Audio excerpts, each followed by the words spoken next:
What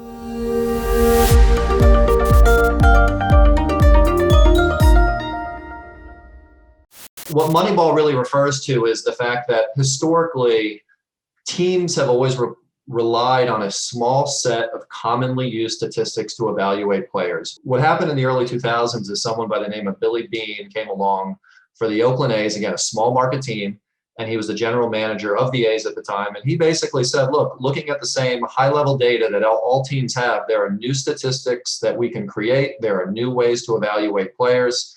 And with the ultimate goal being just wins. And as a small market team, how can we outcompete against the Yankees, Dodgers, big market teams using our limited budget for getting better players? And what Billy Beane basically did was he set out and made new statistics. For example, he basically pioneered the statistic of on-base percentage, which incorporated walks.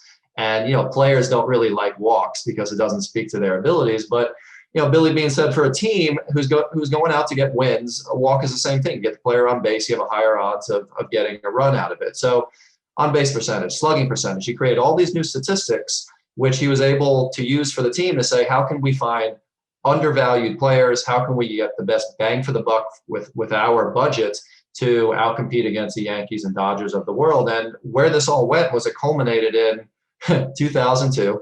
The A's had the third lowest payroll and the best record in the league. And where we've taken the story from is that we've set out with all of this viewership data that we have, and we've said that, look, you don't need to bid for the same limited amount of shows against Netflix, Warner Media of the world. You can instead outcompete bigger streaming platforms with a limited budget by better being able to evaluate viewership statistics across thousands of titles. And using a very efficient budget, just like Billy Beane did. If your goal as a streaming platform is to get new viewers, get new subscribers, reduce churn, you can effectively do the same thing by using better statistics to create a better content library on the platform by using this framework that we call the Moneyball Strategy for OTT, or data-driven content acquisition. However you call it, it's the same thing. We've come up with a whole bevy of statistics to better find shows and movies that will better perform for a streaming platform.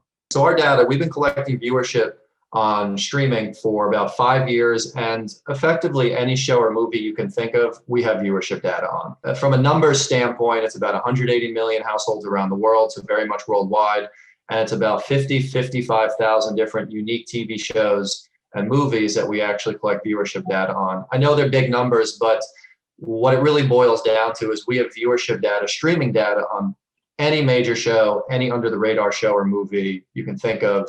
Odds are we have historical data on it that we can incorporate into our Moneyball analysis.